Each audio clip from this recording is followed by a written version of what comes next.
I imagine that right now you're feeling a bit like Alice, tumbling down the rabbit hole. Let me tell you why you're here. You're here because you know something. What you know you can't explain, but you feel it. You felt it your entire life. That there's something wrong with the world. You don't know what it is, but it's there, like a splinter in your mind, driving you mad. It is this feeling that has brought you to me. This is your last chance. After this, there is no turning around. You take the blue pill, the story ends. You wake up in your bed and believe whatever you want to. You take the red pill, you stay in Wonderland, and I show you how deep the rabbit hole goes. All I'm offering is the truth, nothing more. For we are opposed around the world by a monolithic and ruthless conspiracy that relies primarily on covert means for expanding its sphere of influence, on infiltration instead of invasion, on subversion instead of elections, on intimidation instead of free choice, on guerrillas by night instead of armies by day.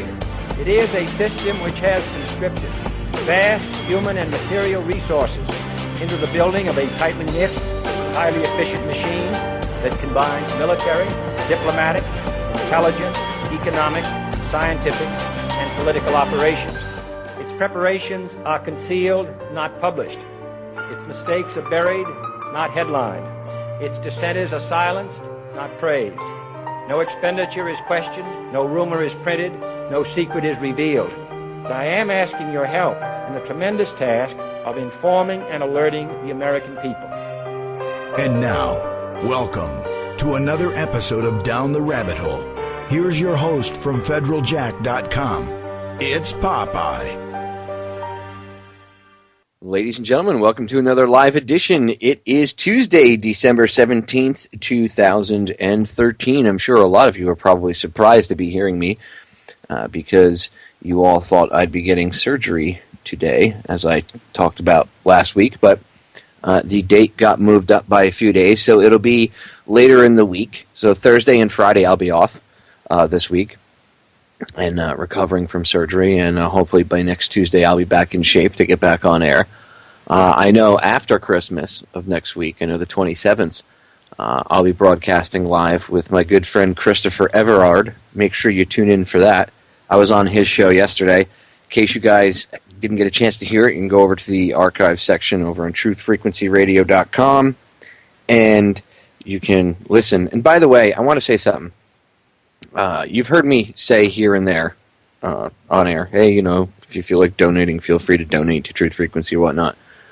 A lot of people, I don't think they realize, you can donate, and I urge you to do so, but you should also just buy, if you're going to, say you're going to donate like $50, why don't you buy a subscription? Then you have access to the high-quality archives of not only my show, but everybody else's show on this network. And this network is amazing. Chris and Cherie have done a magnificent job of just building a huge network of truth and information. And it's not just a couple days a week. It's 24/7 broadcasting, whether it's a live show or a rebroad of something that was played maybe earlier in the week. It doesn't matter. There's 24-hour broadcasting on this network. So Christmas gift, somebody that maybe wants to, they're starting to look, but they don't know where to look. What would be a good gift for that person? Well, get them a gift certificate, right? You could, I'll buy them an Amazon.com gift card. No. Go buy them the perfect gift. Buy them a membership to Truth Frequency Radio. You can get all the archives for all the shows in high quality. Download them CD quality, I may add. And yeah, I put my archives up on YouTube and stuff, and up on Federal Jack, but there's a ton of other shows on this network, and not everybody has the opportunity or the availability to do what I do with Federal Jack or with YouTube. And they depend on their archives on Truth Frequency. And their voice should be heard just as much as mine or anybody else's. So, you want to give a good gift, give a membership to Truth Frequency Radio. Trust me, it's worth it. Again, there's a ton of awesome hosts on this network. A ton. And I don't plug this network enough. Chris and Cherie were gracious enough to give me an awesome home here And as I often do, and I always say this, I'm so into the information, I always forget to give plugs to the network or anything. You know what? You want to talk about a gracious guy? Chris has never called me and said, hey, you don't plug the station coming in and out of breaks or anything like that. Never once has he ever complained to me. Not once. And anytime I've ever had a problem with something, he's always been on top of it. So thank you, Chris. Say it right on air. Thank you, Sheree. You guys are awesome. And ladies and gentlemen, if you do feel just like donating, maybe you already have a membership, feel free to do that. But if you don't already have a membership and you were contemplating donating, kill two birds with one stone, get a membership. I'm telling you, it's worth it. It really is. The other two things I want to plug really quick before I get into the broadcast tonight. It's important that I plug these two things, okay? Neither of them are for me, again, but this is important. One of them is the Global Road to Ruin Through Education, and you're going to hear Charlotte Iserby talking about that coming up. I'm going to air the interview. In fact, I might even air it. If I have enough time, I'll get it together and see if I can air it Friday while I'm recovering from surgery. But if not, perhaps I'll be able to get into it next week. But I did an interview with her about Common Core and this specifically, the Global Road to Ruin Through Education. And it's a DVD box set that her and a bunch of other researchers have put together, and it's really well done. It's professionally done. If you go over to federaljack.com, I have it posted over there. In fact, right now, if you go over to the chat room for the Truth Frequency Radio chat, I'll throw it in there for everybody. If they want to see the link, you can see how to order it from there. But this isn't from me. This is from Charlotte Iserby, the author of Deliberate Dumbing Down of America, and a bunch of other researchers. You can order it through Charlotte. She's got the DVD box set. All the information is available over on federaljack.com. In fact, I'll give you the name of the company and everything in her website really quick in case you want to contact her about it. It's $40 plus $5 shipping and handling, so it's $45 for a 7 DVD box set plus 1 CD with submissions from other speakers and researchers and stuff. Not to mention just what's on the other 7 DVDs. So I mean, this is a huge thing, and $45 ain't much for a 7-disc plus 1 CD box set. So you can, if you want, you can just send them a check over to 3D Research Company and send it to 3D Research Company, 519 River Road, Dresden, Maine, 04342. Or you can just email Charlotte over at dumbdown00@yahoo.com. That's dumb, DUMBDOWN 00@yahoo.com. Charlotte is an awesome lady, and she will get back to you in time. I promise. She gets with everybody for every order. She's just an awesome individual. You've heard her on here before, and I will be airing that next interview with her soon. Okay, now, number 3. And then on to the information, I promise. Number 3. If you want a copy of Me and Lee by Judith Vary Baker, I have signed limited edition copies of them available. You can order them right from federaljack.com. If you go right to the front page, or if you're on one of the other pages, you'll see right on the side, it says Special JFK 50th Anniversary Signed Limited Edition Copy of Me and Lee. And it's got a picture of the book. If you click on that, it brings you to the page where you can order it from. Through PayPal, all secure. It's not like through some backwards thing that I have set up on my server. It's, not that, PayPal watches everything you do, but whatever. It's through PayPal, so I have nothing to do with your credit card information or anything like that. Once the order goes through, I get an email, and then obviously you put your shipping information in, and I'll ship you the copy of the book. I have 2.5, a little less than 2.5 boxes of books left. I brought them back with me from my road trip to Dallas. Judith, I'm selling them for her. She asked me to sell them for her so she didn't have to try to ship them back to Europe when she left the States. So these were the last of the books that she had for sale while she was here in the States. They are all signed. They were signed on the 22nd of November, 50th anniversary, so they are signed, special limited edition copies. Once these are gone, I don't have any more autographed copies. You can still go to Trine Day and buy them from Trine Day, but they're not autographed editions. These, right now, I'm selling for her, whatever she's got left. They're autographed editions, and it's $30, and that includes shipping. So it's the same price that you'd pay at Trine Day, but you get the autographed edition, and I throw in, I have a couple copies of Wake Up Call left. It's a New World Order documentary put together by a friend of mine. He goes by the name John Nada, and he knows who he is. Good filmmaker, just brilliant individual, all-around great human being. And the reference, John Nada is the character in They Live. Anyway, I have a couple copies of Wake Up Call I throw in with each book, plus a Truth Frequency Radio bumper sticker designed by Chris Gio. They're really awesome. They say silence is consent underneath it. It says truthfrequencyradio.com. So I throw in a free truthfrequencyradio.com bumper sticker with every order of the book. So go check it out. Me and Lee over on federaljack.com. Okay. The other thing, if you want these bumper stickers, I know Chris has a thing set up over on Truth Frequency. There's a commercial for it where you hear Joe's voice, and he's like, go to Truth Frequency Radio / whatever, and I can't remember what it is right now. It's like / bumper sticker or something like that. Any of the listeners I'll find out what it is eventually during the broadcast, and I'll say it to you guys live. But if you do want a bumper sticker and some Federal Jack swag, send a self-addressed stamped envelope. Now, some of you are probably too young to remember this little gig, but some of the older crowd listening remember. Send a self-addressed stamped envelope, meaning you send me an envelope, you take an envelope and you fill it out, with the information I'm going to give you on it, and you mail it to me, and inside that envelope you put another envelope with your address on the two-part.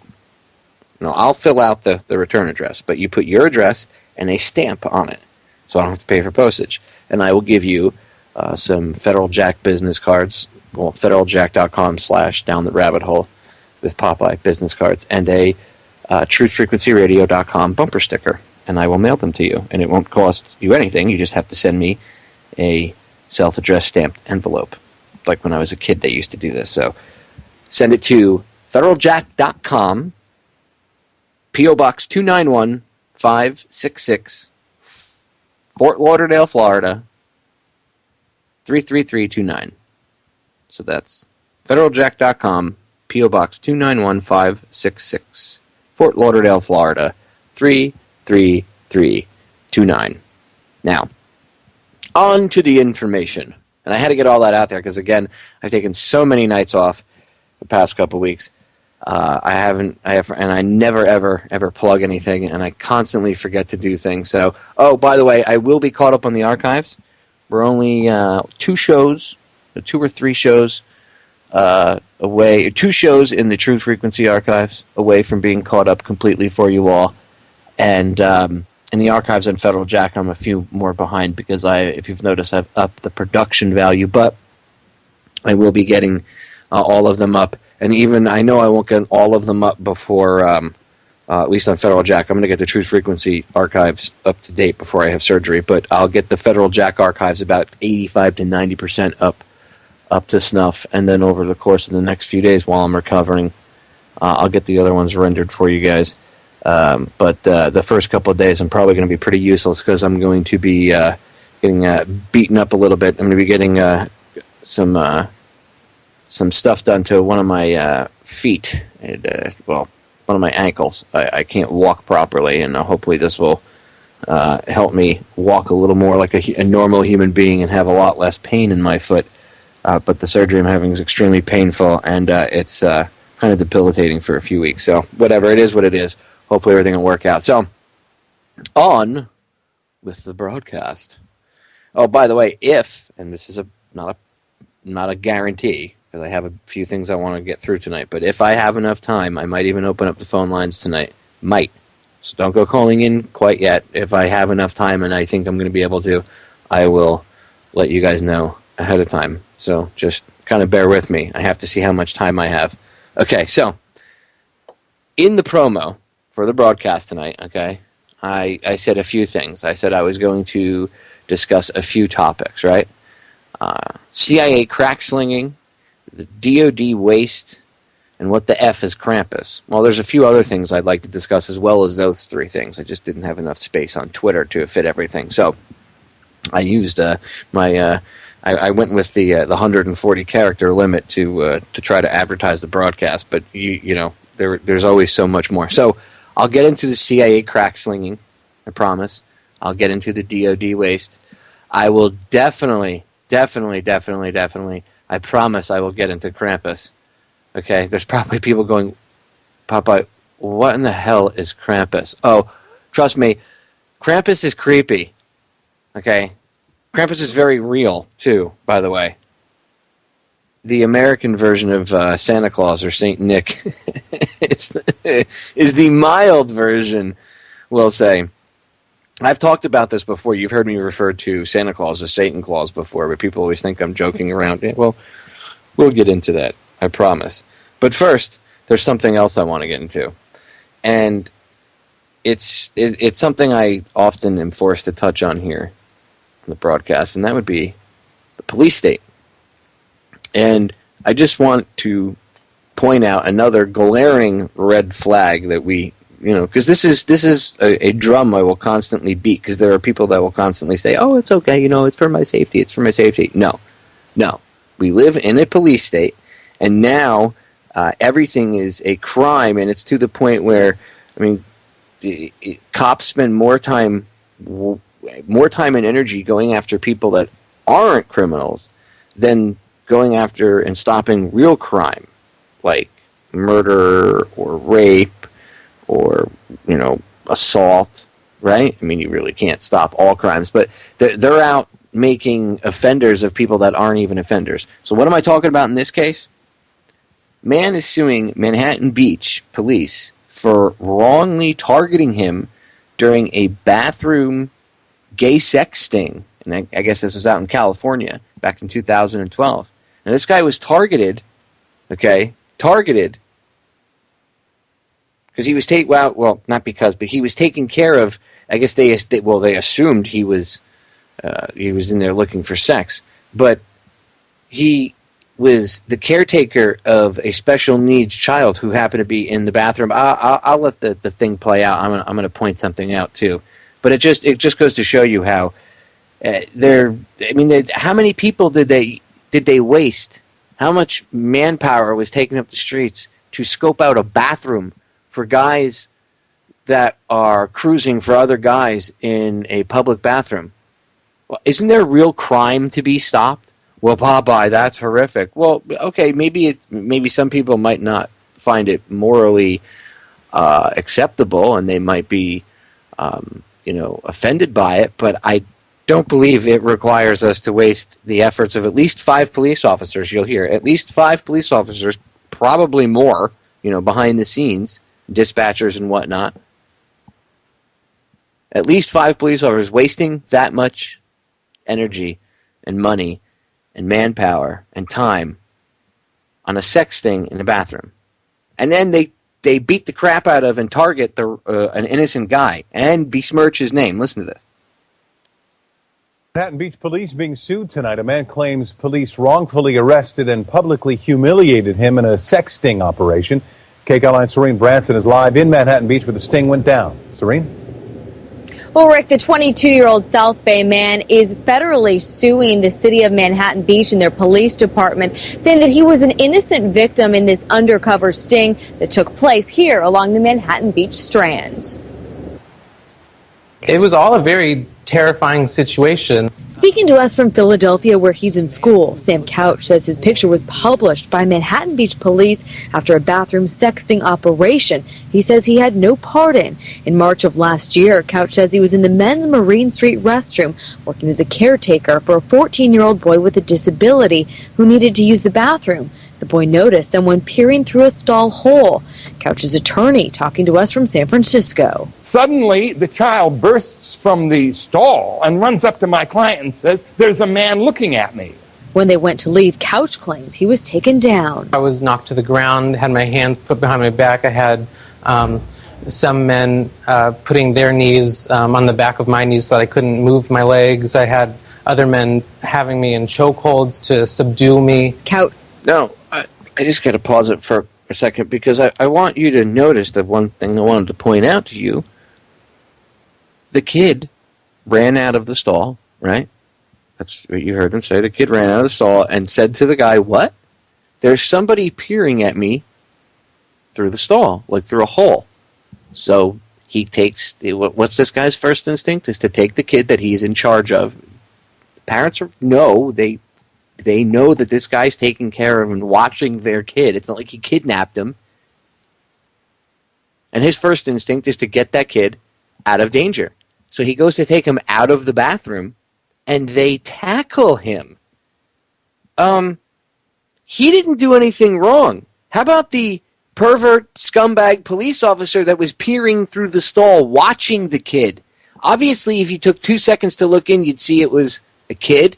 You'd see it wouldn't take, half of a brain. Even a half-retarded monkey officer could figure out that the kid was probably special needs. Put 2 and 2 together. Oh, no. It'd only take about 3 or 4 seconds to do that, right? But what's worse is this guy was staring at him long enough that the kid noticed it. You think the guy was only staring? You think it was like a movie where the guy was only staring at him for a second and the kid noticed? No. That means that this pervert was staring at this kid going to the bathroom. But they arrest the other guy who's his legal caretaker. So who's the real pervert? The guys that are in the bathroom doing the sexting to begin with when they should be out in the streets catching real criminals? Says he was accused of gay cruising, child endangerment, but ultimately let go without charges. His parents did vouch for me that I was his caregiver and there was absolutely nothing wrong going on with the situation. And still the police continued to badger me about the situation and still wouldn't take any other answers. Months later, he was shocked and humiliated, he says, to see his picture along with 19 others in the paper and on the police website. I've been working with special needs kids for several years. I've built very close relationships with the parents, and so to have somebody make these types of allegations is just a huge blow to, your character. And an unlawful one, according to his attorney, who says a lewd conduct investigation can't be undercover. The message is this: if you wish to conduct an undercover sting operation, make it comply with the law. And Couch says the whole ordeal delayed his college application process because his name and his mugshot lived on the internet. The Manhattan Beach Police Department did not return our calls for comment. Reporting live tonight in Manhattan Beach, Serene Branson, KCAL 9 News. Yeah, gee, I wonder why they didn't return your phone calls. I mean, why are they wasting money? Here's the first question I would ask. Aside from, why are you people so ignorant in your jobs? Why are you targeting bathrooms for gay sex stings? Well, Popeye, it's a moral issue. People are offended. You people are wasting money and resources on a non-issue. You know what? I'm sure people are offended. I know that the country is split 50-50 or maybe a little more, 60-40, whatever, on gay marriage. I don't care. I honestly don't care. I don't care if people are gay. I don't care, whatever. Okay? If there's a problem with, you have maybe a large problem with a large amount of men cruising that area, and maybe it's a family area or something, okay, I can understand the cops going in and just kind of rustling feathers and, scooting them out, kind of like they did back in the old days maybe, but having gay sex stings, a sting, where you have like at least 5 officers undercover in a bathroom. You don't think that you should maybe be using these undercover officers in a better location? I don't know, stopping crime somewhere? I don't really care about guys cruising for other guys. I could care less. Maybe you should be stopping rape. Maybe you guys should arrest the criminals in government. How about that? How about the criminals that walk around in Armani suits? Oh, they're your bosses. Oh, silly me. Bad Popeye. Duh. Now I remember. Okay, I understand how it works now. Armed thugs.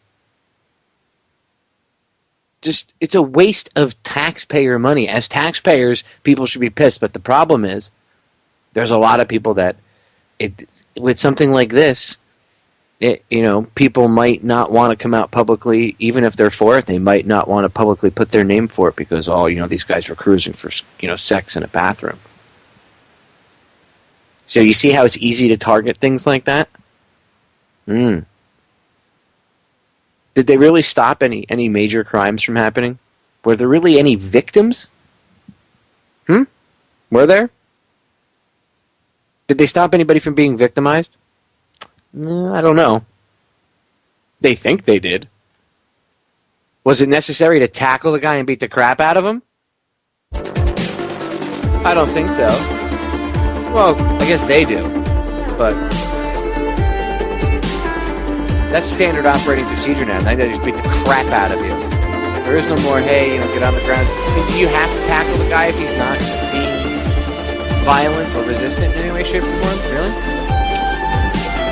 He was trying to take the kid, Popeye. Right, you guys are morons. You deserve to be sued. Ladies and gentlemen, we are back. So, moving on, I have a ton of other things I want to get into besides just ripping into the police state. Tearing the ever-growing police state a new a-hole, right? I just wanted to point out another glaring waste of money and taxpayers' dollars. I mean, how many people were mugged, shot, stabbed, and or killed, raped, in the time that they were wasting money chasing gay guys in a bathroom? Really, talk about a waste of taxpayer money. I could go on and on, but I want to get into other things. So, first, since we're talking about a waste of taxpayer money, I will move on to the DOD wasting money, and then I'll get into the CIA slinging crack. That's right. The CIA slinging the crack rock. And then in an hour or two, we're going to get into what the hell is Krampus? We're going to get into a few other things as well. So stay tuned for that. Anyway, first, the DOD blew $486 million on aircraft that don't even work because they don't have the parts to make them work. Say what, Popeye? That's right. They don't have the parts to make them work. Period. What do I mean by they don't have the parts to make them period? Well, when you to work. Well, when you have equipment like an M1 Abrams tank or a C-130 Hercules or other such type equipment, you have to have a warehouse full of spare parts just so that piece of equipment can get off the ground, fly around, do a mission, come back and land. And every time that thing lands, it's not like your car, where you're like, whoa, I'm just going to go to the store. You hop in your car, drive to the store, drive back, park your car. You get in and out of your car probably 300 or 400 times before you go in between your oil changes, right? You do 3,000-4,000 miles in between your oil changes. Well, planes don't operate like that. They don't. Tanks and stuff don't operate like that. They go out, they run around, they have to get maintained.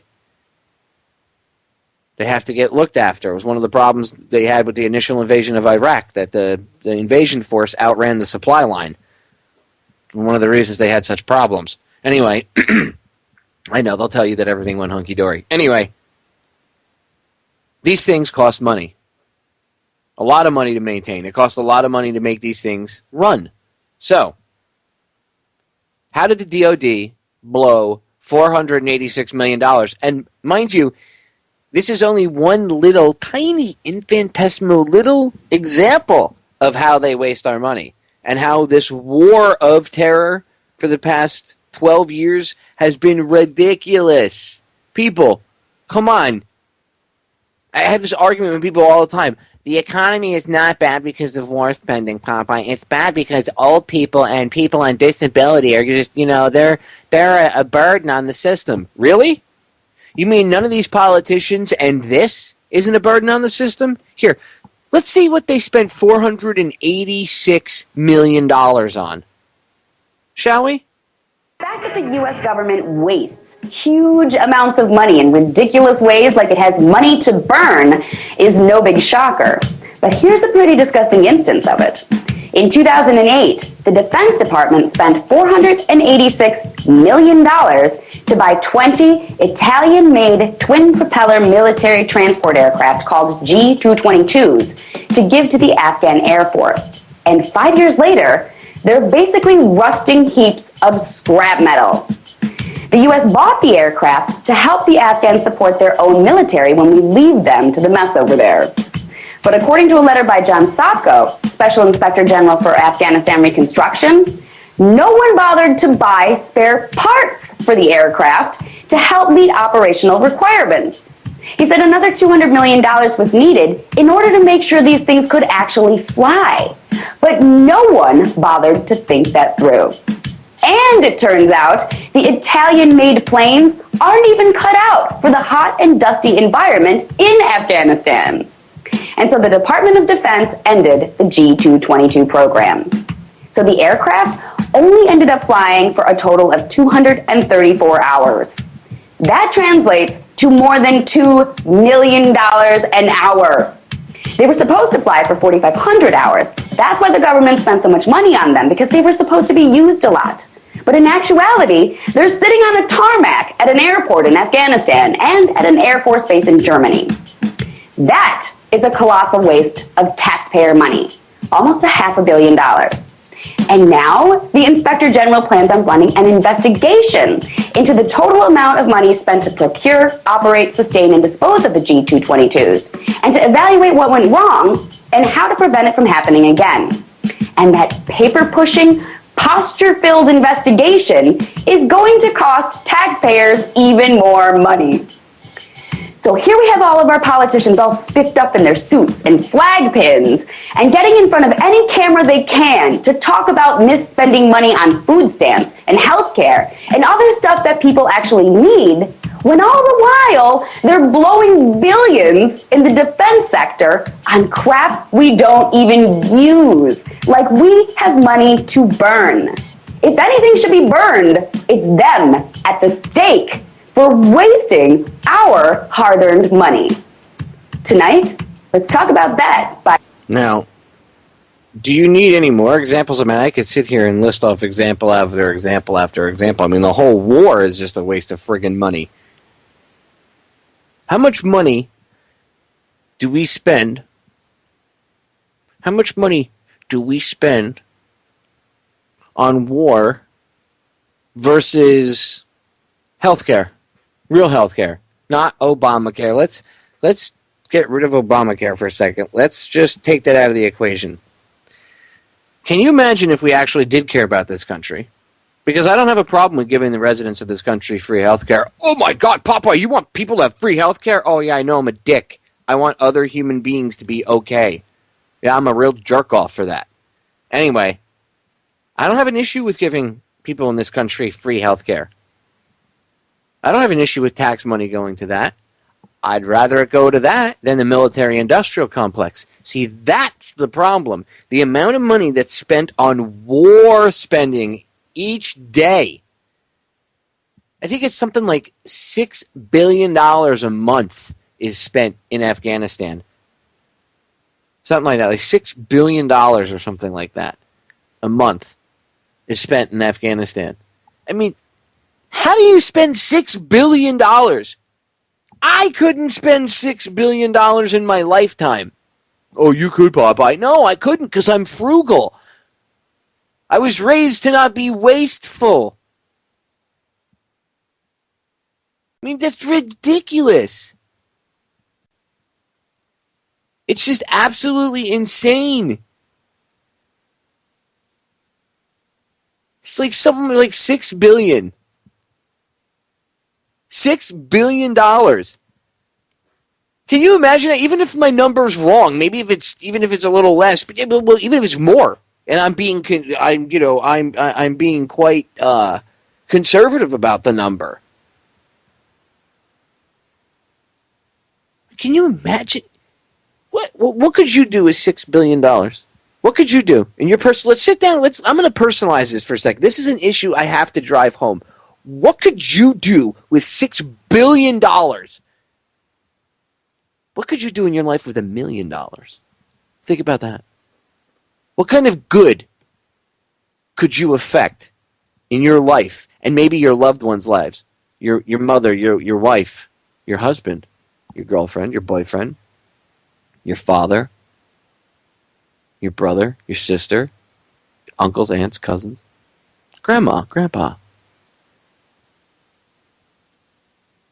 What kind of good could you do for $1 million? You know what Chris Geo could do with $1 million? Look what he built. I'll give you an example.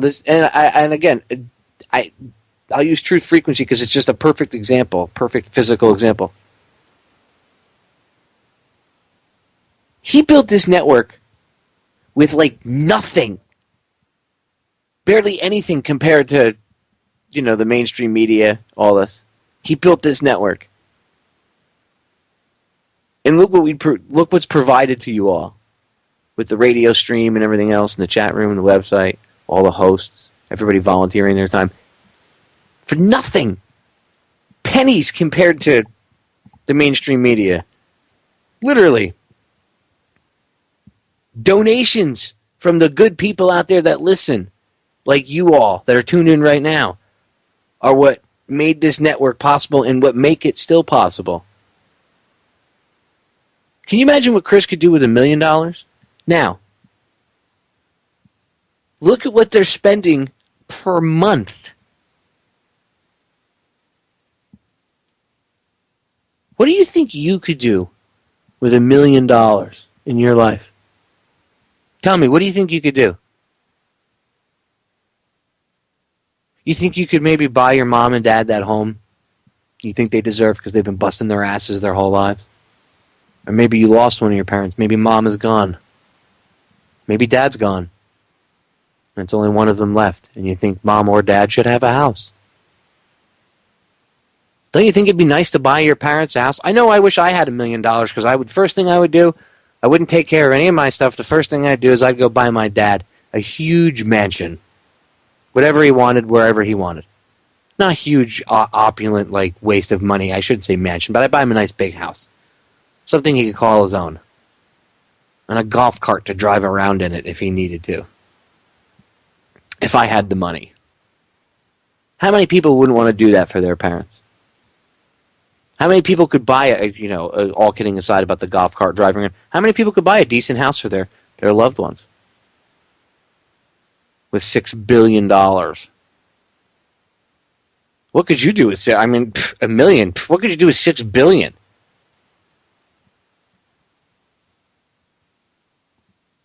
And they just spend it, kick the can down the road. Oh, we'll have savings in 15 years when the Congress in 15 years is going to be not held accountable to your deals. They're going to be like, I'm not liable to your deals. You're going to get the hell out of here. And they'll throw that out.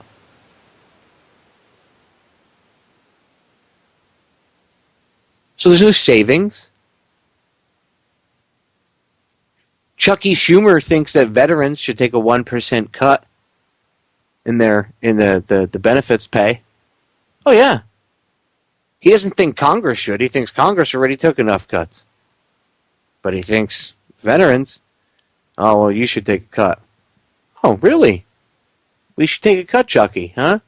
You guys make $190-something thousand a year as congressmen, senators, maybe $170,000 a year, and most of them are already millionaires when they get in there. And you want a veteran who makes maybe $30,000 a year at the most? At the most? It's like a 100% disabled guy. Most of these vets make $9,000 or $10,000 a year, and you want these guys to take a 1% cut in pay? It's only 1%, Popeye. Kiss my ass, Schumer. I'm not even going to refer you as senator.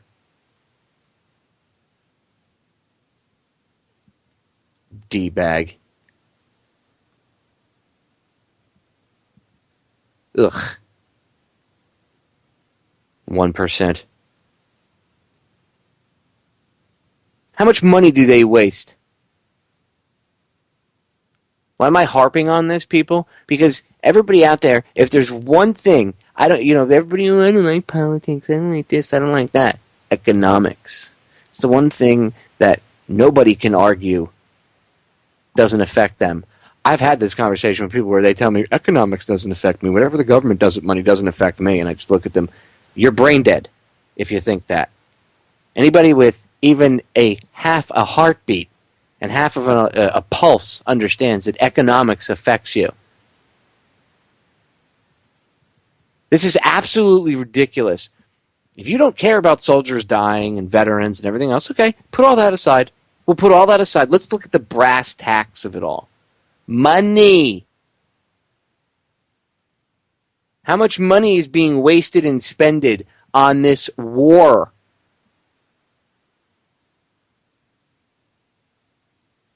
How much?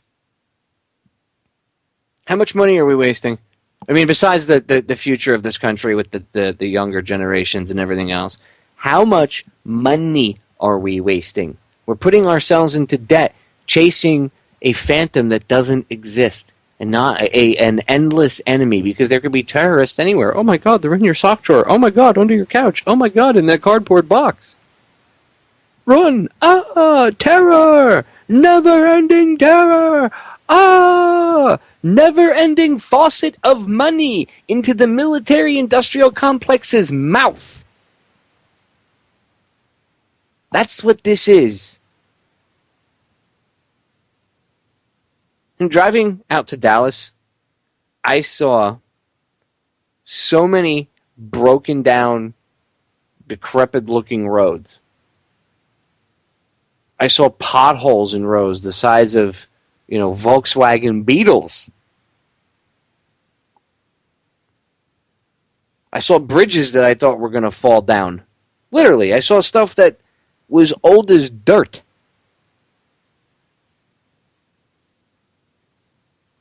There's a lot of bridges in this country, a lot of roads that are in need of repair. How many of you lived near big cities and you grew up, or within the vicinity of a big city, and you grew up where most of the highways have lights on them, and they're 4 or 5 lane big highways? A lot of this country is not like that. A lot of this country, the interstates, you get out there in the middle of the country and for hundreds and hundreds of miles, these interstates are 2 lanes wide with no guardrails on them. 60, 70, 80-foot drop-off. Now, I already knew this, but I hadn't been on a road like this in a decent amount of time. Probably about 15 years it's been since I really went on a hardcore, long, out west, from the East Coast side of this country. Road trip. And when you're in the military, it's different. When you're civilian and you're by yourself, you start to notice different things. You know what I'm saying? Anyway, about 14, 15 years since I got a chance to drive through all these interstates. And a lot of these interstates I was on 14, 15 years ago. And I couldn't believe that some of them looked like they did 14 or 15 years ago. I had assumed, obviously incorrectly, and I always tell you all you shouldn't assume because it makes an ass out of you and me, right?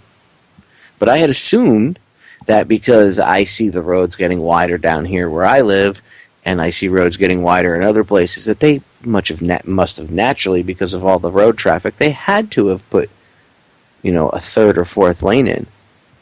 They haven't.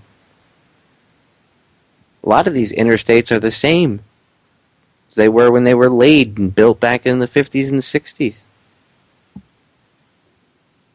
Some of them in the 70s. Some of these interstates were just recently built within the past 15 or 20 years. There's highways out there, whether it's a parkway or an interstate or whatever the hell. And most of the interstate system, the Eisenhower interstate system, was built back in the 50s and the 60s. But there's other parkways and expressways and also other crap that's been built over the years.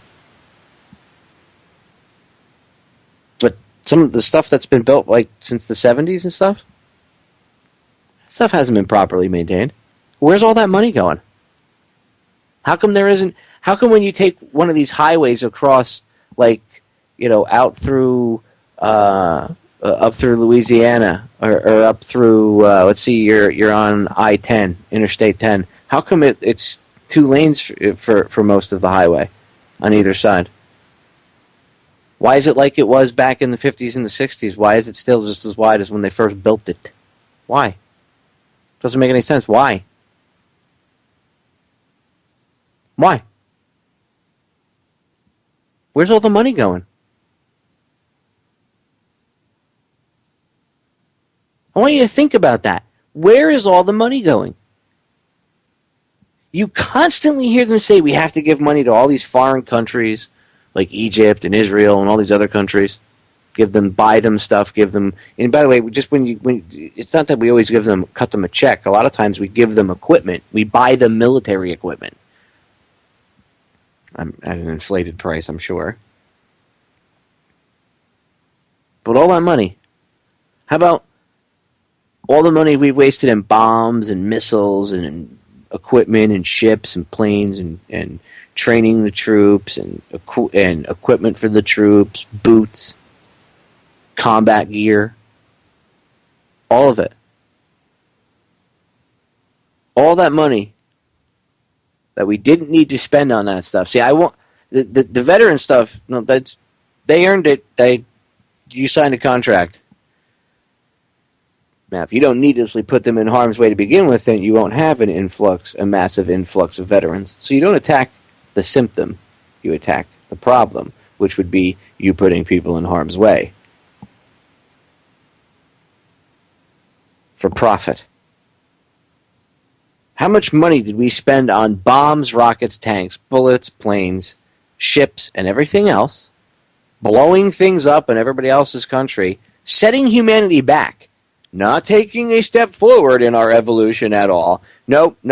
Setting everybody back, putting Iraq back in time, pretty much bombing it back to the Stone Age.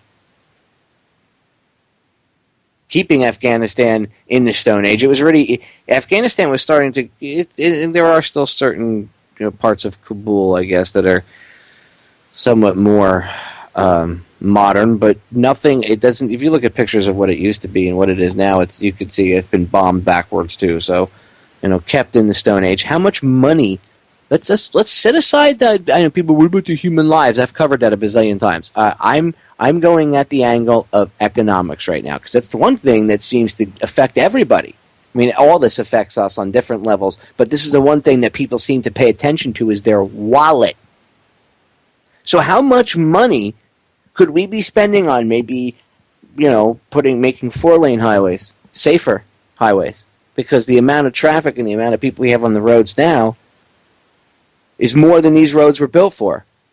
So how about if we had if we spent maybe a quarter of the money that we spend on bombing people in the military-industrial complex on fixing our own infrastructure, bridges, everything, roads. And that includes water pump, water facilities, electrical facilities, actually not allowing the EPA to do their thing or whatever, but that's just a whole separate side issue, right?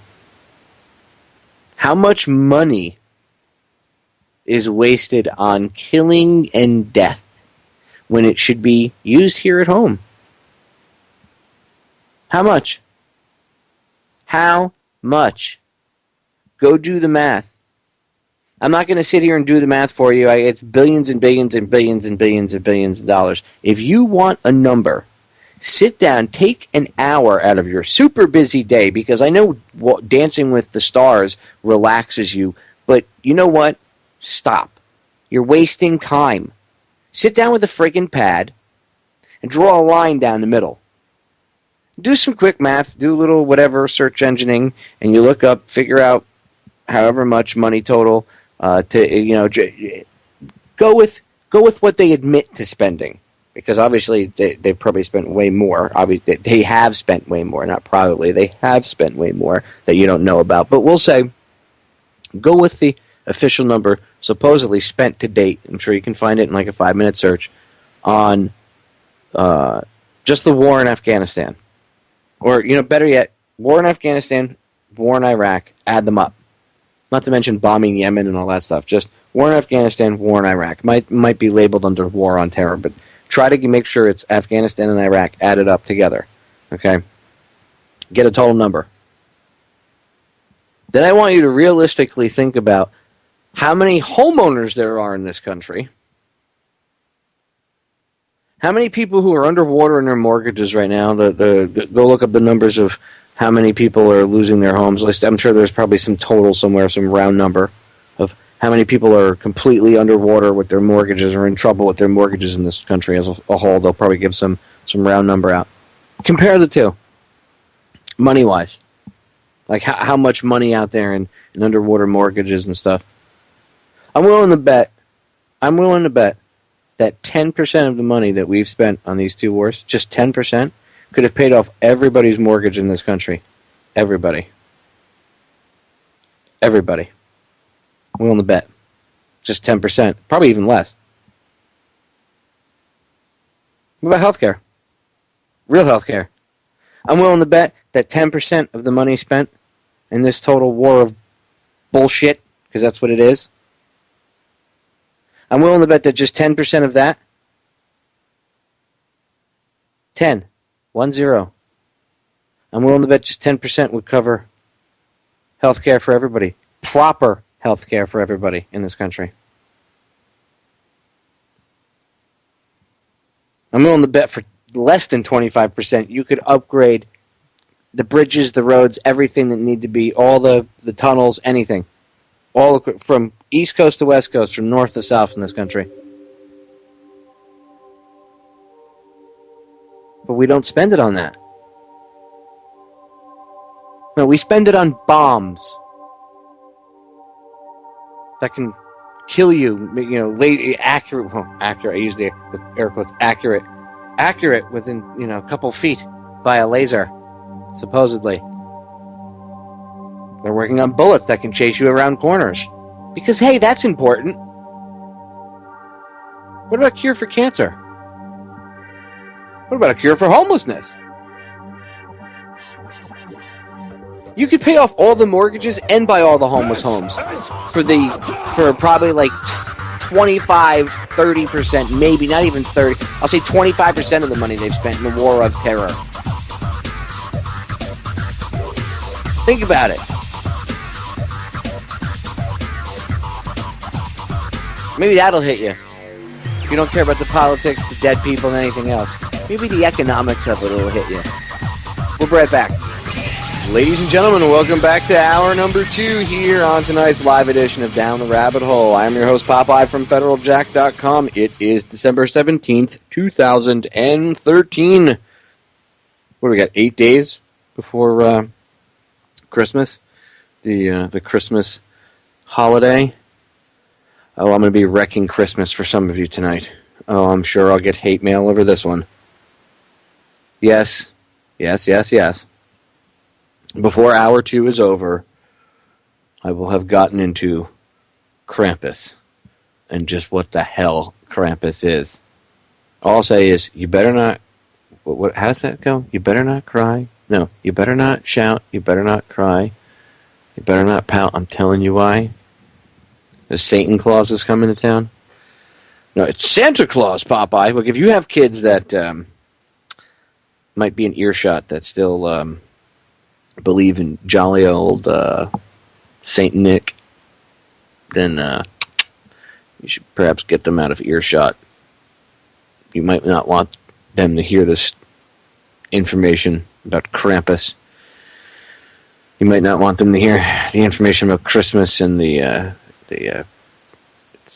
pagan roots. I know, I'm wrecking things. Papa, you're putting a damper on the holiday season. No, I'm just trying to help you understand a little bit about the truth. The American version of Christmas and Santa Claus is like the happy, friendly, family version of St. Nicholas. But, jolly old St. Nick wasn't always jolly. And let me ask you this question, and then I guess I was going to get into the CIA thing, but I guess we can get into Krampus. I was going to save Krampus for last, but I guess since I'm talking about Christmas, I might as well. We can get into Krampus now. Does anybody else find it creepy that it's okay, and I guess I never thought about this when I was younger until I got older, but doesn't anybody think it's weird that we think it's cool that we tell our kids that a fat guy in an elf suit breaks into the house at 3 o'clock in the morning to quote-unquote stuff gifts under a Christmas tree, and we think that's okay? Any other night of the year, if a fat guy in an elf suit broke into your house, you'd probably haul off and shoot him with a double-barreled shotgun. Let's be honest, on Christmas night, if you caught him in your house, you'd probably level a double-barreled shotgun at him and take him out. And let's not lie about it. So I'm just being sarcastic. I'm sorry. I'm just breaking some balls. Anyway, for those of you that are going to get mad at me for ruining Christmas, I'm not doing this to wreck your holiday. I'm not atheist and hate God or Jesus Christ or blah, blah, blah, or Santa or anything else. I'm just trying to tell you some true information. Now, Krampus is very real. Krampus is what you would call the Christmas devil. In fact, that's what he's been referred to as, is Krampus, the Christmas devil. He's what happens to the naughty children. I have a little audio clip. It's from a podcast. I want to give the guy, I want to give him credit. It's called the Ancient Art Podcast, and this guy does a lot of research about all different, not only art but what do you call it? Not ceremonies, but I guess you could say like societal rituals and things like that. He gets in depth with this podcast, so you can check him out. It's called Ancient Art Podcast. It's on YouTube. But I want you to listen to what he has to say, because he really gets into detail. Listen. Here's a little info tidbit, and then I'm going to drop some info on you. But here's a little info tidbit for you about what exactly is Krampus. And by the way, you're going to notice, which I'll point this out, but you're going to notice the mainstream media is focusing a lot on Krampus as of late, and it has a lot. Again, it's pagan. Anyway, here we go. Krampus, the Christmas devil.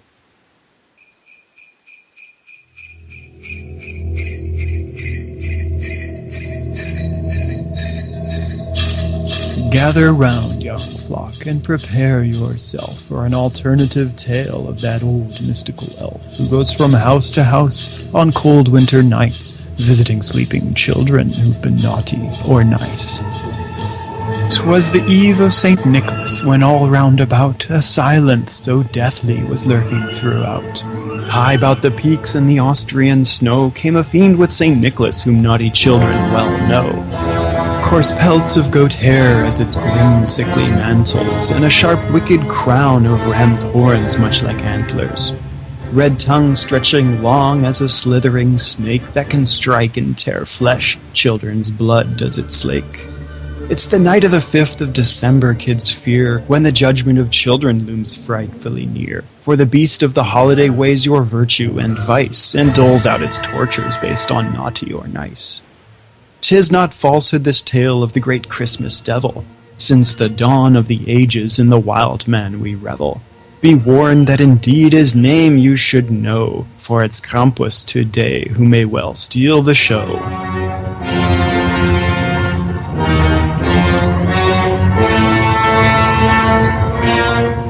A wicked demon of lore calls home to the dark winter nights and snow-capped alpine peaks. Clad in the coarse woolen hide of sheep and crowned with horribly twisted, piercing horns, the Christmas devil Krampus descends upon the unsuspecting at that singular time of year on the eve of the feast of jolly old St. Nick.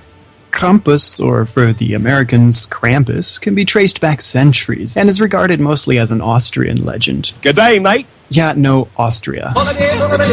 In Austria, Germany, and other Alpine countries, the feast of St. Nicholas on December 6th is celebrated not quite with the same fervor as Christmas, but as something of a teaser or Christmas dry run. On the night of December 5th, before going to sleep, children leave their shoes outside their bedroom doors. If you've been a good little boy or girl, St. Nick will come by in the night and fill your shoes with fruit, nuts, chocolate, and candy. Of course, today most snotty-faced brats will say yuck to the fruit and nuts, but this was a different time when fruit and nuts were actually kind of special in winter. The treats in the shoes is not unlike the American tradition of hanging stockings.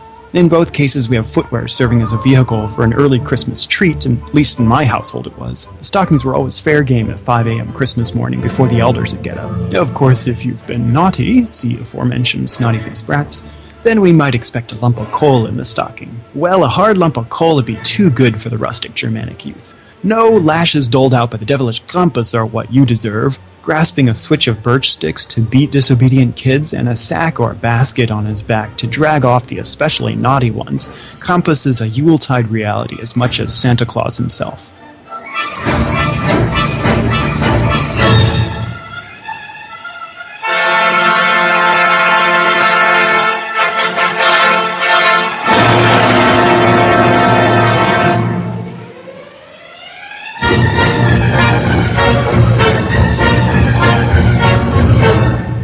Krampus and Saint Nick are not adversaries. In fact, they're very much a tag team. In Santa's sleigh, Krampus rides shotgun, or sometimes the other way around. Krampus is one of Saint Nick's many companions among various European traditions. Like Krampus, some of his companions form a stark contrast to the pristine, jolly, child-friendly gift-giver. In the German Rhineland, we find the fur-clad Belsnickel, who's also popular among America's Pennsylvania Dutch. In much of the rest of Germany, the gentler, bearded, brown-robed Santa-like Knecht Ruprecht can be seen helping out St. Nicholas. His dirty robes and ashen face are smeared with the soot of chimneys from his special deliveries. And most popular even today throughout Belgium and the Netherlands is Zwarte Piet, or Schwarzpeter. This finely dressed lad with a similarly sooty face also doles out St. Nick's treats. According to some historians, in fact, the companion giver of both gifts and punishments may be the more likely model for today's Western consumerist Santa Claus, rather than some pious 4th century Turkish bishop. And I'm going to pause it there for a second. I've seen Schwarze Piet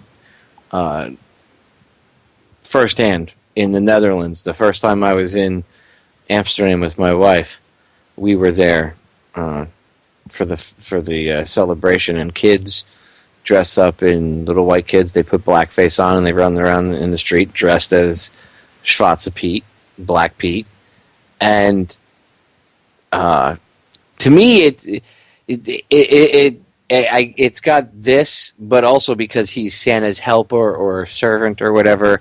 Like I've talked about this on air. I've seen commercials where they have this one commercial, and it's ingrained in my memory. Remember the old slave galleons they used to have, where the old all the old ships when they were slave driven, right? So they would have like whatever up on top deck, but down below deck they would have, inside the hull of the ship, it would be at least the section where these guys sat, the rowers, was hollowed out where they could sit. And there was a wooden plank up the center where whoever, the slave driver, master, whatever, whipman, whatever you want to call him, would walk up and down, back and forth.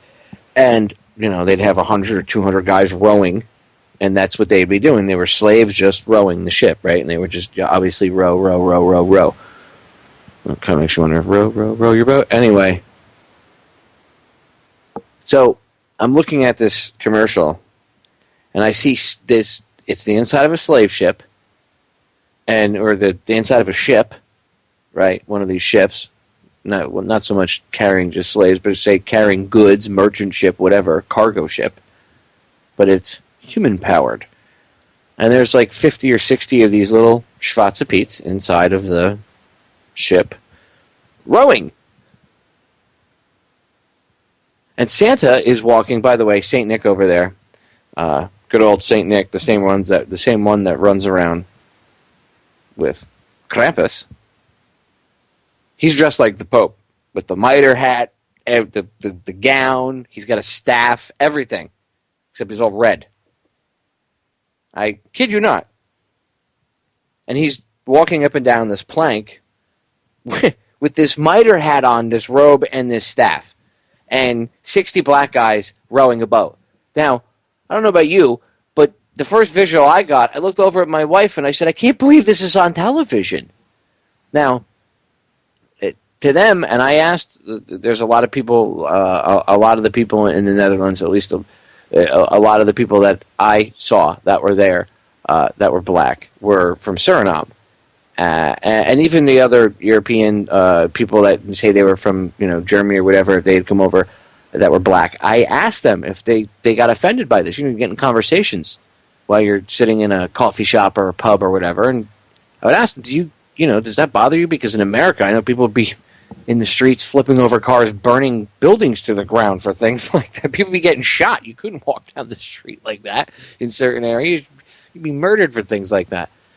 And I think one of the most interesting things and I'll get back to the thing about Krampus in a second, but one of the most interesting responses I got to that was, I had a guy tell me, well, here in Europe, we're not exposed to the same racial stereotypes that your media puts out, and that you Americans have. We don't. They basically said that they don't get offended. They're not. I mean, and this was. And everybody could be different, but this guy told me that at least him and the people that he knew that lived in the Netherlands there, the other black people, I guess, that he knew, did not get offended by this because it was an old tradition. And, here, I guess in America, we would get all up in arms and offended over it. Basically, he told me that Americans need to lighten up. Now, I'm not passing a judgment whether or not he was correct on us or not. I'm just throwing that out there, that was an interesting, because to me, that was an interesting comment from someone that lived there that was a black guy. Because to me, at first I saw it, and I looked at my wife, and I was like, is there about to be, like, shots fired in the street? Like, you have to remember, I live in South Florida. At the time, I lived in Miami. You couldn't do that in Miami. You would literally have shots being fired in the street if you paraded around in blackface in the middle of the street in Miami. That wouldn't go over too well. Okay? Pretty much anywhere in South Florida, that wouldn't go over too well. So, in large parts of the country, that wouldn't go over too well. And even in a predominantly white section of the country, that would still be like looked at like, wow, that's kind of, you're kind of crossing a line. And over there in Europe, it's something they do every year. They have vendors that come out with carriages and stuff, and they got little animated Pete's that hop around, and kids will go up to the thing, and sometimes they'll spit out little candy or whatever if they put in a coin, like a euro coin or whatever. There's all different little things that it's very different. I guess it's all about culture. Anyway, I want to get back to playing this thing about Krampus before we run out of time. I just thought, since he brought up Schwarze Pete for a second, I'd share that little tidbit before I forgot. It's very interesting when you travel outside. Again, when you travel outside of this bubble that we live in, because our view on reality is not complete, because you don't see us from an outsider's perspective, right? It's always different when you get a chance. It's like if you videotape yourself, if like you're an alcoholic, or if you're prone to like rage or fits or something like that, and you set up a camera and you videotape yourself, and then you go back and you watch it later, wow, I actually do that. So it's the same thing. If you step outside, if you go to an outside country and you look at your country where you come from, your home, from an outsider's view, and outside of that bubble, it's always a much different perspective. So I just thought I would share that with you all really quick. Anyway, back to Krampus. And not all of St. Nick's companions are human of a sort. The saint is popularly said to ride upon a brilliant white steed, usually a horse, but sometimes a goat. The Yule buck, or Yule goat, is a popular Yuletide feature in Scandinavia. Made out of straw today, the Yule goat is customarily set ablaze as a reenactment of goat sacrifice during the pagan festival of Yule. And that pagan goat sacrifice is thought to be the celebration of an ancient Nordic legend. As chronicled in the 13th century prose Edda, the god Thor drove his chariot drawn by 2 goats across the sky. Thor slaughtered the goats to feed his fellow gods, and summarily resurrected the animals through the magic of his hammer. In the 1890 pioneering comparative study of mythology and religion, The Golden Bough, Sir James Fraser documents a Swedish performance of a man clad in goat hides as the Yule goat. The actor, hidden by a coverlet made of skins and wearing a pair of formidable horns, is led into a room by 2 men who make believe to slaughter him while they sing verses. At the conclusion of the song, the Yule goat, after feigning death, jumps up and skips about to the amusement of the spectators. Could Austria's fur-clad Krampus and the Scandinavian Yuletide goatman have a common pagan ancestor? Krampus and the Christmas Devil get some attention in the 1835 German mythology by Jakob Grimm. one half of the famed titans of folk and fairy tales, the Brothers Grimm. While Krampus gets only a passing nod, our takeaway from Grimm's analysis can be that the various threatening and sooty sidekicks of St. Nicholas stem from Europe's pre-Christian pagan festivals. And while they may have been incorporated into Christian Christmas-time gift-giving narratives, these figures inevitably regress to exhibit some of their vestigial heathen characteristics.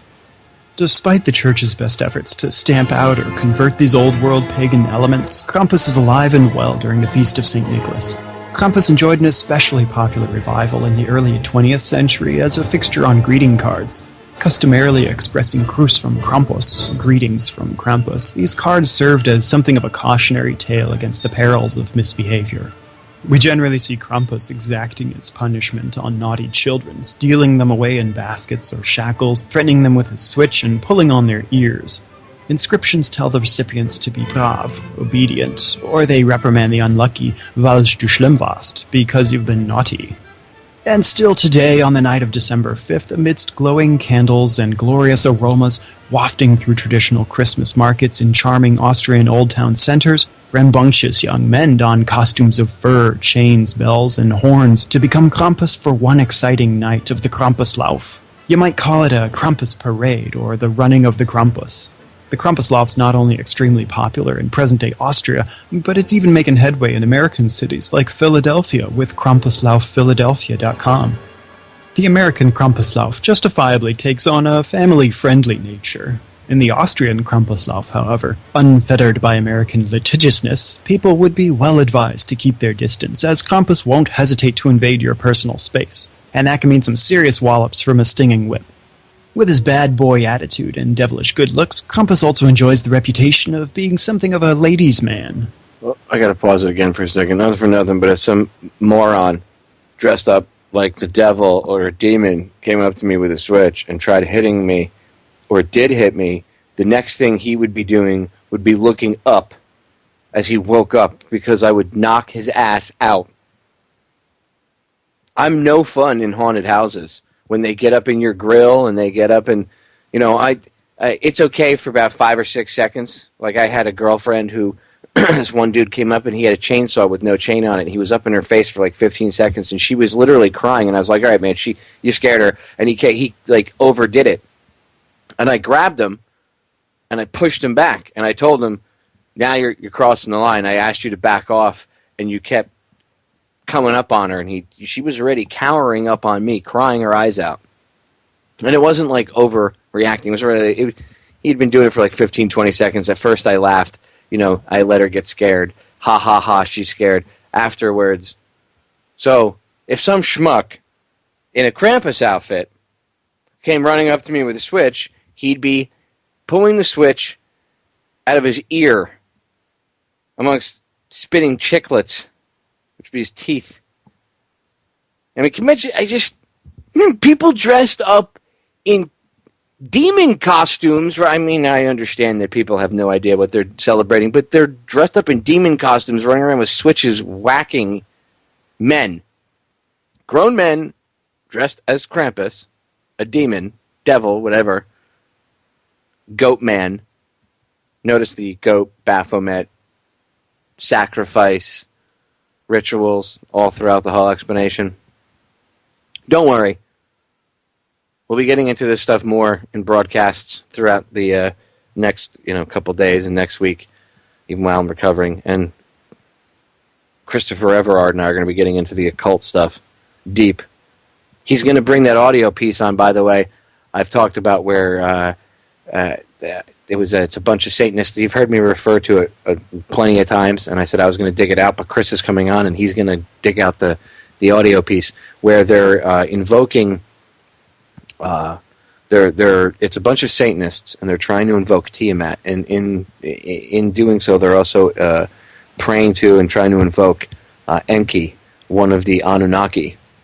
As I've told you, the Satanists, the people at the very top, tippy top, they worship Satan, whatever deities, and the Anunnaki, these whatever you want to call them, aliens, interdimensional beings from somewhere else, right? And people say there's no way that I said Satanism and aliens and stuff, whatever you want to call them, there's a connection, and people are like, you're crazy. Okay, well, tune in December 27th, 10 p.m. to midnight, when me and Christopher Everard are on, and I'll show you the connection. He's going to play you the audio. Anyway, back to Krampus. While a night at the Krampuslauf can leave the men with some bruises, the furry beast is more inclined to woo the ladies with a few strategic, teasing taps of his switch. And I'm sure all the ladies daydream of a dark, muscular rogue stealing into their bedchambers to abduct and punish them for being very naughty girls. And imaginations can run wild with that impossibly long tongue. Right, so Krampus hits the guys and then goes and tries to bang the girls. Right? Right? Where have I seen that before? Oh, well, our politicians and all the people that worship the devil and stuff, well, they act like that. Any connection? Baphomet worship, Satanism. Any connection? So with December 5th just around the bend, or at most a year away, consider well whether your deeds to amend, for it's not on Christmas Day, when a nighttime visit from a dark mystical elf judges you naughty or nice. No, punishment stems from fierce Krampus himself. Let's hope you're not on thin ice. You better watch out. You better not cry. You better not shout. I'm telling you why. 'Cause Krampus is coming down your chimney. It's bad enough that you have a fat, sweaty old elf that breaks into your house and rummages around your kitchen, living room area.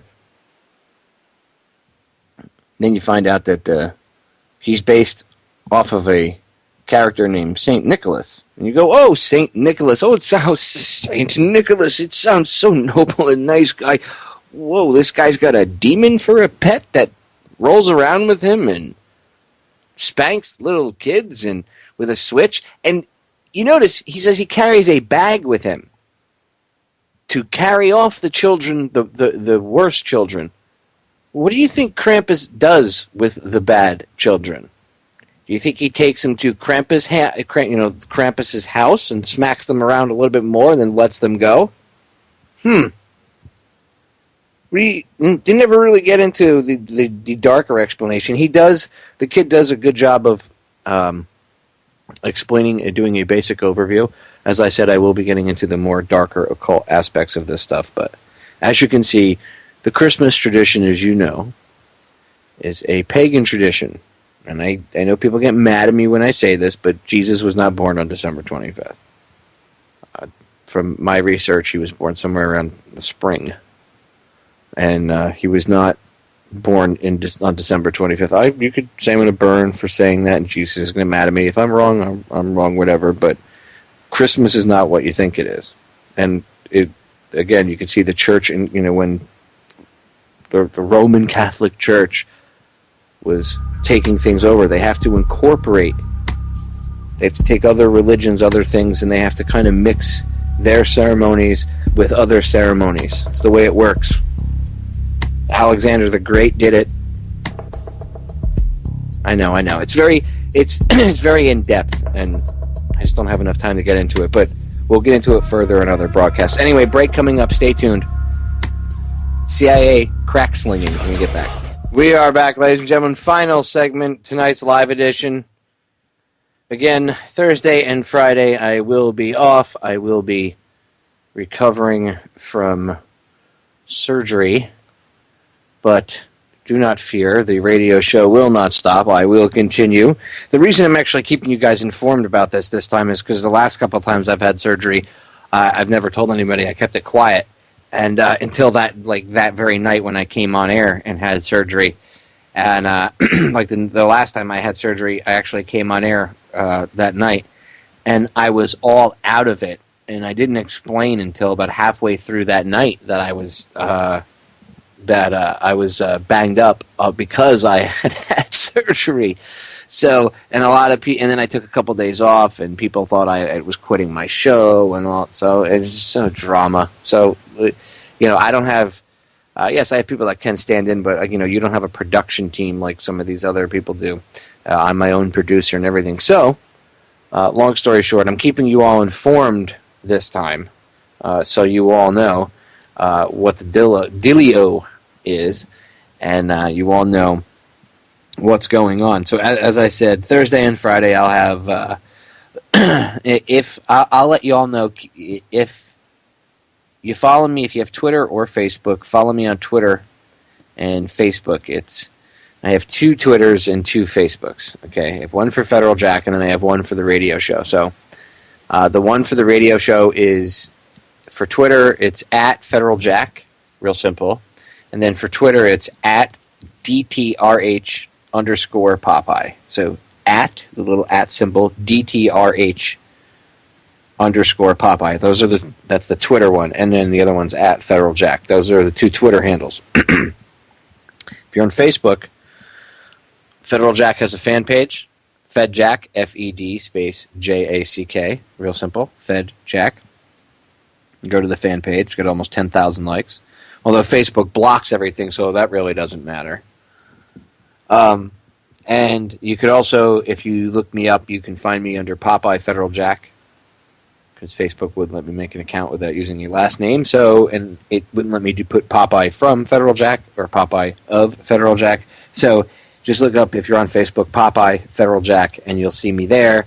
And if I don't think you're a Fed or a troll or a spammer or whatever, then I will accept your friend request. If I think you are, you will not get accepted. Just the way it is. All depends on your account, and I'm pretty good at picking them out. Maybe that'll be a challenge for the undercovers to come get me. Oh no, you're not going to find anything out. The only thing I use Facebook for really is to promote the shows. That's why I'm telling you to go there, because you will find out for the next day or so. I will in the next day or so, I will know whether or not I'm going to air my interview with Charlotte this week, and if I do, I'll air it on Friday.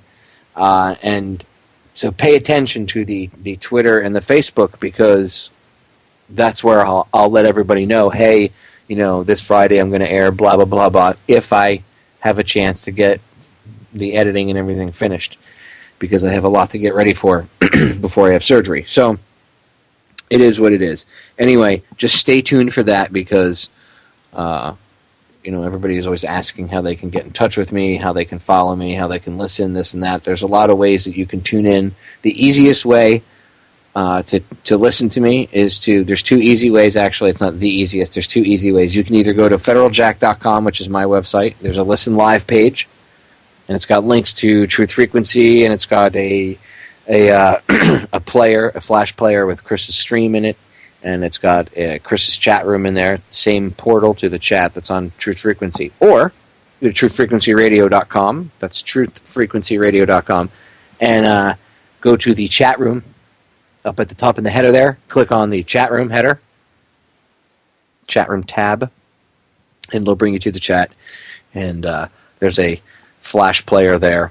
And if you just want to listen and you don't want to chat, you don't care about the links being thrown in the chat or whatever, or any of the chat convo going on, you just want to steer clear of that, I understand. There's a flash player right on the front of Truth Frequency that you can press, and it'll open up a little pop-up player. Plus, if you have to go mobile and you have a car that has TuneIn, you can look us up on TuneIn, Truth Frequency Radio, add us to TuneIn. Chris also, I think, if I remember correctly, has a Truth Frequency smartphone app on the front of truthfrequencyradio.com. But if you have TuneIn, you can get TuneIn as well. There's multiple ways to listen to this broadcast and all the other great stuff over here on Truth Frequency. And then don't forget, over on federaljack.com, for the newer people there, I do have a download section there with a ton of different archive sections, one on JFK, one on 9/11, war, a bunch of other stuff. There's also a downloadable archive section of all of my shows, going back to the very first one I've done, and even guest spots I've done. And yes, the episode that I did on Christopher Everard's show on Sunday, I will be rendering, and I will be throwing that up as well. In fact, I hope to get at least some of the work done on that tonight before I go to bed. Anyway, I want to get into, because this is the final segment and we only have about 20 minutes left, I want to get into this audio clip, and I'm going to play, this is from Dateline back in the day, okay? And again, it's obviously stuff like this is always watered down, but In fact, you're going to somebody I've mentioned. He was still alive at the time. You're going to hear them talk to him. Gary Webb. This drew so much attention, and they'll say that oh, Gary killed himself. He was despondent. Blah blah.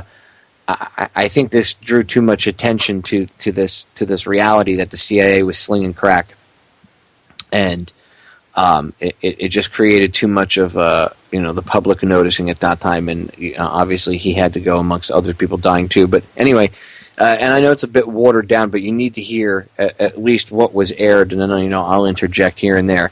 Anyway, this is from I think back in the 90s.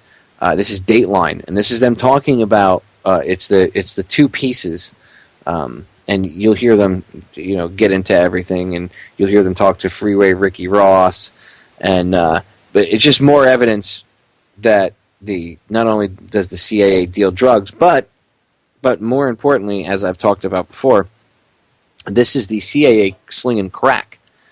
And this is evidence that the CIA targeted the black community with crack, because cocaine at the time was a rich white man's drug. So the only way to target it to the black community was to sell it for $5 a rock, for crack rock. If you freebase it and turn it into crack, you make little crack rocks out of it. And by the way, that's chemistry. That's not some junkie in an alleyway who's looking for a fix, suddenly has this epiphany. Okay, really? Okay. Anyway, they realized that we can't sell these guys $50 or $100 bags of cocaine, but we can sell them crack rock, $5 a bag. It wasn't these drug dealers that figured out how much to market this stuff for and everything else. This is number crunchers and people in suits that figure this stuff out. Let's be real. What was his name? I can't remember his name in New Jack City. Wesley Snipes' his name, his character. And, he makes reference. He's like, oh, come on, you think I'm the biggest criminal? The government's the biggest criminal. Anyway, here we go. York, here is Jane Pauley. A super secret organization like the CIA is going to have secrets, but this sounded too bizarre to be true. Yet there it was, in print, in a respected newspaper. The accusation that the crack epidemic, which ravaged this country's cities, was spread with help from a secret army linked to the CIA. As you may recall, the story set off a firestorm of controversy. Then last month, a surprising twist. The newspaper which had first published this astounding story started to back away from it. Is the story true or not? Tonight, Bob McEwen takes a second look. We are sick and tired of your excuses. And I hope that you'll help to put an end to it, because we're tired and we're hurt and we're angry. I will tell you, Director Deutsch, as a former Los Angeles police narcotics detective, that the agency has dealt drugs throughout this country for a long time. It was an American first. The director of the CIA, one of the country's most secretive institutions, facing the public at a town meeting in South Central Los Angeles. By the way, that was Michael Rupert that stood up. I'm going to repost this article that I have. It's on his website called From the Wilderness. And I'm going to repost it. If I could find it, it would be lovely right now. Of course, Popeye, that's lovely when you reference stuff. And then you don't have it right in front of you, and you have so many things open. Oh, it's because I probably put it right over here in front of you. Very good. FromTheWilderness.com. In fact, I'll put a link for it in the chat room. You could probably just Google this. Blacks were targeted for CIA cocaine. It can be proven by Michael C. Rupert. That was the guy that you heard say, when I was in the LAPD, they were, CIA bringing in drugs, blah, blah, blah, and then the room went berserk. I'll drop the link. I'm going to repost it on federaljack.com, but it's from Michael C. Rupert. Go read his book, Crossing the Rubicon. Great book. He's written a couple other books, but Crossing the Rubicon is it's huge, filled with information. Anyway, that's the man that you heard there. Back to the video. This information turns up wrongdoing. If it turns up wrongdoing, we will bring the people to justice and make them accountable. An extraordinary event in response to an extraordinary accusation that people working with the CIA had a hand in sparking the crack epidemic that has devastated America's inner cities. Those charges came from this man, reporter Gary Webb of the San Jose Mercury News. He became one of the most talked about journalists in the country, his story the most controversial of the past year, because after investigating the origins of the crack epidemic, he claimed he found a link leading right to the CIA. Men who were working for the CIA's Army were responsible for bringing all that cocaine into Los Angeles that sparked the crack epidemic. The CIA's Army, Webb says, were the Contras, the anti-communist rebels fighting the government of Nicaragua back in the 1980s, an army founded and funded by the CIA. Webb wrote that some Contra supporters smuggled cocaine to America to raise money for their cause. The CIA has been bringing drugs into this country. As then CIA Director John Deutsch discovered, it's an accusation that rings true for many, especially for some in the African American community. And Webb's story has taken on a life of its own. And Gary, on the talk show circuit and the internet, some have even gone beyond Webb's charges to accuse the CIA of conspiring to target young African Americans. Was the CIA willing to poison our cities and crack cocaine?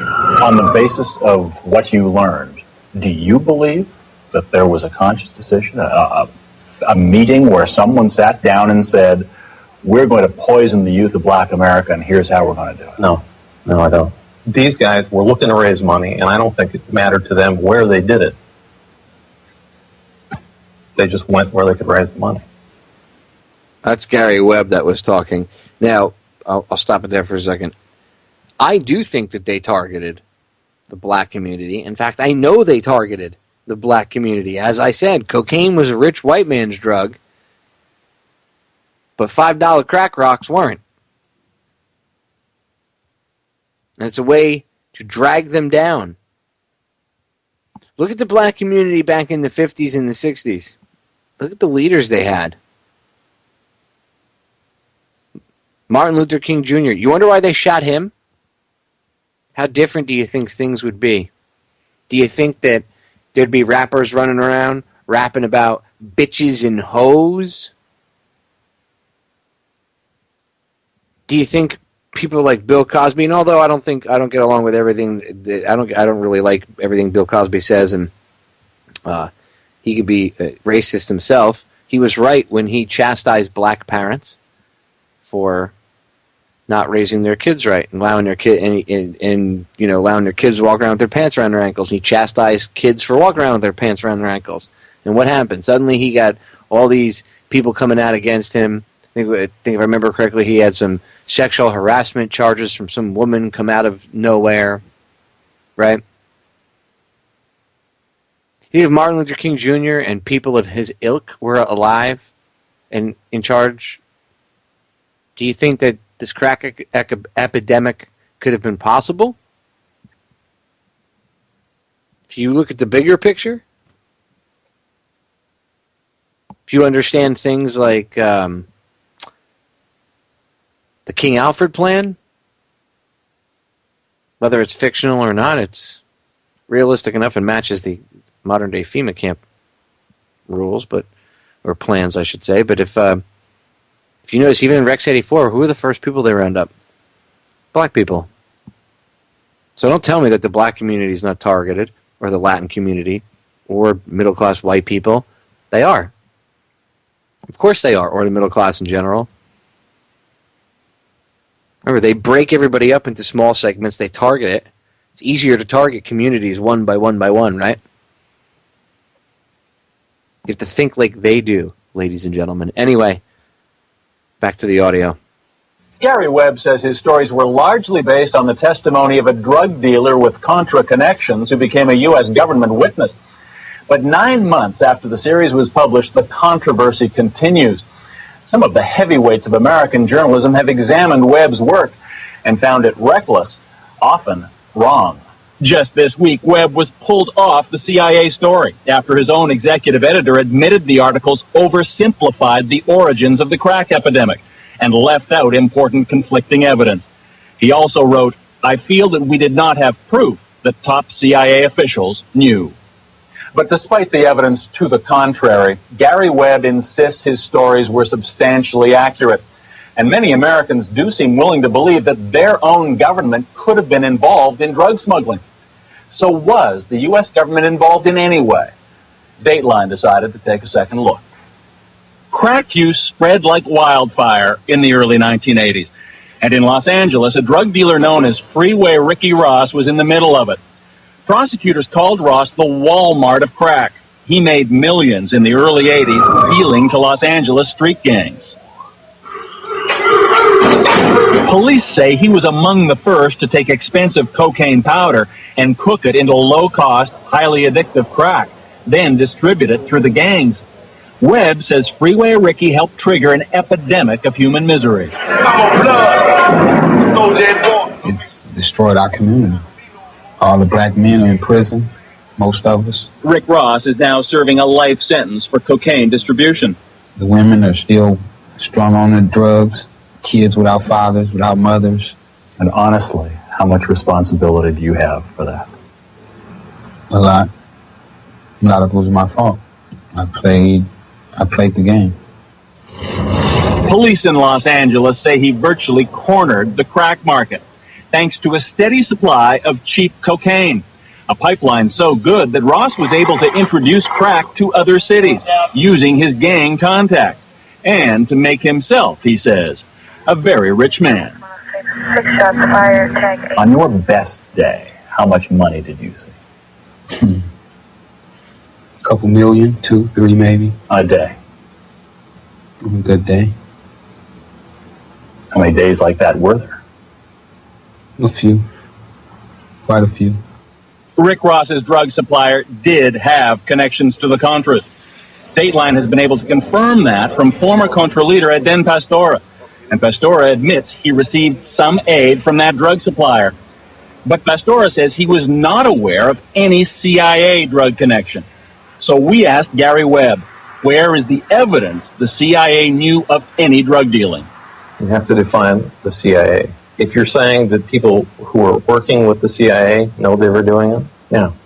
Did the director of the Central Intelligence Agency know this? I don't know. This is nonsense.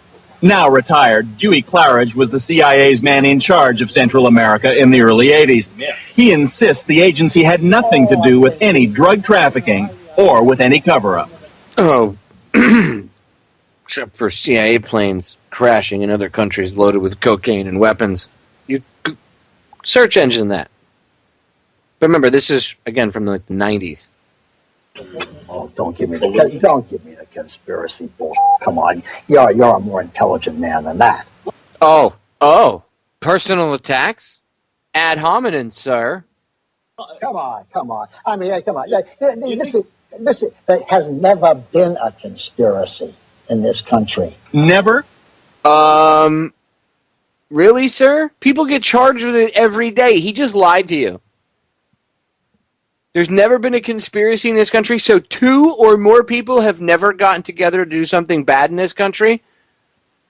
Really, sir? Really? Really? Dateline. Got anything to say? You going to hold him accountable? Gary Webb's version of events may be wrong, but in the mid-1980s, there was a high-level White House conspiracy called Iran-Contra. Drugs and gun smuggling, connection. And I like how they attack Gary Webb. Gary Webb was wrong. His version may be wrong.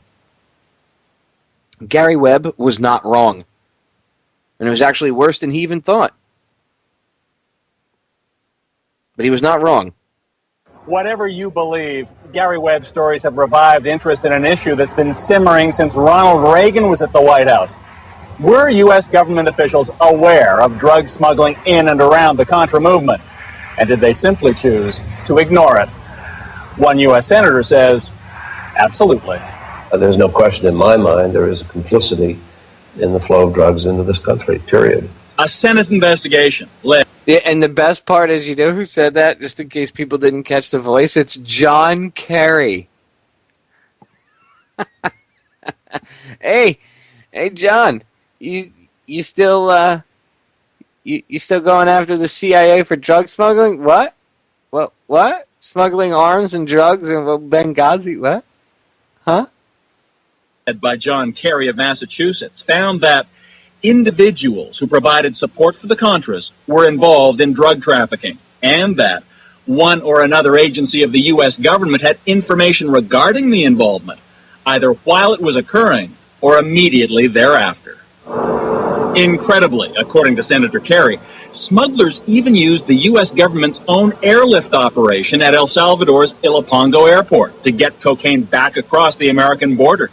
This drug enforcement agent patrolled that same airport in the mid-'80s. It was just nonstop traffic coming and going, and nobody ever inspected their planes or their cargo or whatever. Cele Castillo told Dateline he observed rampant drug smuggling at that airport. Well, what we had was that we had Contra pilots flying out of Ilopango, smuggling drugs into the U.S., cocaine specifically.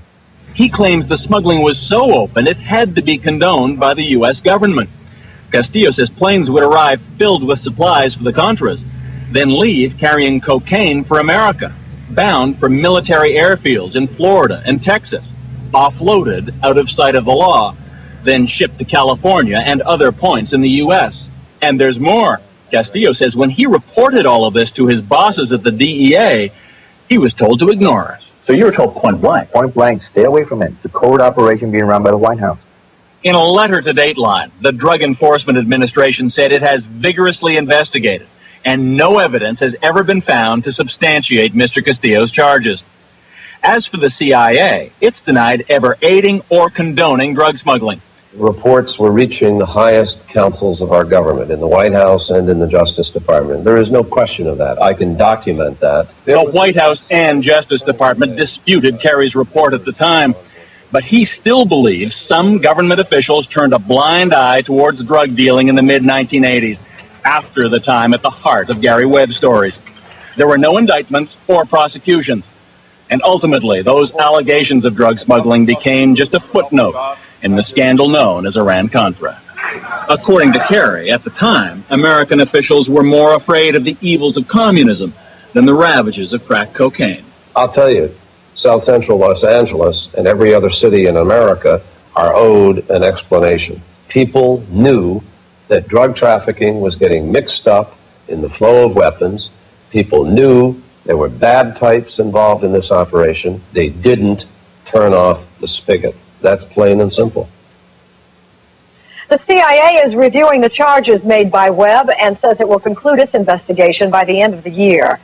The House Select Committee on Intelligence says it will issue its own report and that its investigation will not be affected by the Mercury News' reevaluation of its series. Now, you can go look up both those reports for yourselves. Obviously, Gary Webb is dead now. Supposedly shot himself. Twice. In the back of the head. Some reports say it was a .45. Some say it was a pump shotgun. Either way, it's pretty hard to shoot yourself in the back of the head twice, but I digress. They did target the black people in the 80s, the black community, with crack. Without a shadow of a doubt, black people were targeted in the 80s. And late 70s, early 80s.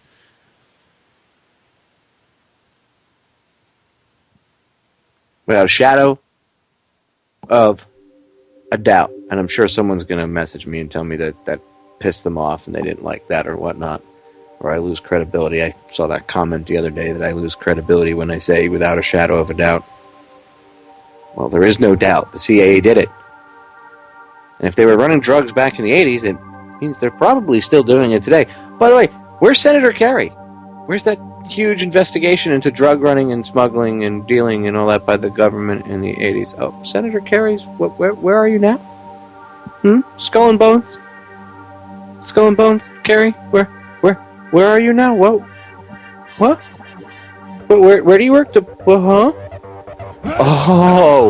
Oh, you got Hillary's old job. Secretary of State Kerry now.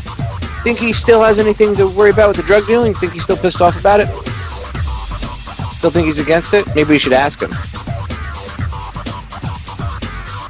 start an email campaign about that. Anyway, ladies and gentlemen, we're out of time. I love you all. Catch you all again live tomorrow night. Research. Become autodidacts. Love you all.